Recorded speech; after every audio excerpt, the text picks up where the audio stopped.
কে স্বামী? হুম। তোমার বাড়ি যেন কোথায়? এই যে এই জায়গাটা পাবনার পাবনাতে। ঈশ্বরদী না? পাবনার ঈশ্বরদী। ঈশ্বরদী, আচ্ছা। এখানে একটা বৈদ্যুতিক পারমাণবিক কেন্দ্র আছে বলে আমি হ্যাঁ, শুনছি। আমার বাড়ির কাছে এখানে খেলাই যায়। আচ্ছা, এখানে পরিচিত লাগে না? হ্যাঁ, আশেপাশে কি কোনো নদী আছে না? এই নদীর নাম কি? এটা হলো ব্রহ্মপুত্র নদী। ব্রহ্মপুত্র আছে নদী আছে। আছে একটা এখানে একটা ব্রিজও আছে না? ব্রিজ, হ্যাঁ, হার্ডিং এই যে ব্রিজ। এখানে একটা ব্রিজ দেখা যাচ্ছে, আছে একটা ব্রিজ আছে। হার্ডিং ব্রিজ আছে। আচ্ছা, এখান থেকে ইউরেনিয়াম মতো ভিতরে পাওয়া যায় না? ও, মেলা ইউনিয়ন ব্রিজ আমি দেখছি একবার। আচ্ছা আচ্ছা, আমাদের সাথে ইন্ডিয়ার সম্পর্ক খুব একটা ভালো না, না? অবশ্যই খারাপ।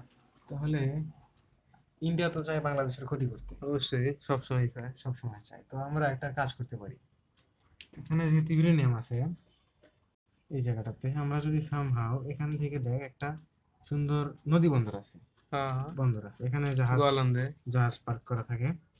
তো আমরা যদি সামহাও ইউরেনিয়াম পাস করতে করতে পারি নদীর মধ্যে, জাহাজ যায় যদি ওখানে যায় রাতের অন্ধকারে ঘেরাতে পারি, তাহলে ইউরেনিয়াম সামহাও পাইপ দিয়ে আমাদের এখানে জাহাজে লোড হবে। ইন্ডিয়ার সাথে আমরা একটা চুক্তি করবো যে আমরা বাংলাদেশের বড়সড় একটা ক্ষতি করতে চাই, অর্থনৈতিকভাবে বাংলাদেশকে একদম ধুলে মিশিয়ে দিতে চাই। তখন অর্থনীতি একদম তখন ভেঙে পড়বে। তখন ইন্ডিয়া এক এক পায়ে খারাপ হয়ে যাবে, তখন আমাদের যে কোনো ডিল তারা কি মেনে নেবে? অবশ্যই। অবশ্যই। তো এখন আমরা যদি সামনে এখান থেকে একটা নদী বন্দর নিয়ে ঈশ্বরদী যেতে পারি এবং এখানে লোড করতে পারি, ইন্ডিয়ার সাথে আমাদের এখানে একটা আলাদা ইয়া থাকবে। আর ইন্ডিয়ার নৌবাহিনী আমাদের নৌবাহিনী থেকে অনেক বেশি শক্তিশালী। অবশ্যই। তো এখানে আমরা একটা যুদ্ধ পাঠিয়ে দিই হ্যাঁ, এই পদ্ধতিতে।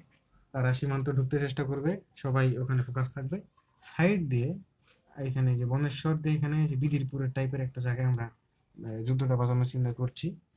এই ঈশ্বরদী দিয়ে আমরা এই দিক দিয়ে মেঘনা পদ্মা নদী হয়ে পদ্মার পাড় দিয়ে আমরা এই দিক দিয়ে বেরিয়ে যাবো মুর্শিদাবাদ ভারত দিয়ে। So, এটা এখানে ভারতের একটা বড়সড় লাভ হবে। তো আমরা যখন বেরিয়ে যাব তখন ওদের ফোকাস, ওদের সব ফোর্স থাকবে বিদিরপুরের দিকে, কিন্তু আমাদের নদী চলে যাবে বনেশ্বর দিয়ে মুর্শিদাবাদ।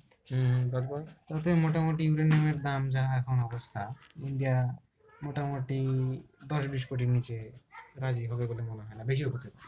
বেশি হতে পারে, বলা যায় না, এখন ইউরেনিয়ামের তো সংকট চলতেছে। তো এখন যদি আমরা এই কাজটা করতে পারি হুম, তাহলে কি ইনশাআল্লাহ একটা ভালো, অবশ্যই। প্রফেসর, আপনি যেটা বলবেন আমি তাতেই রাজি।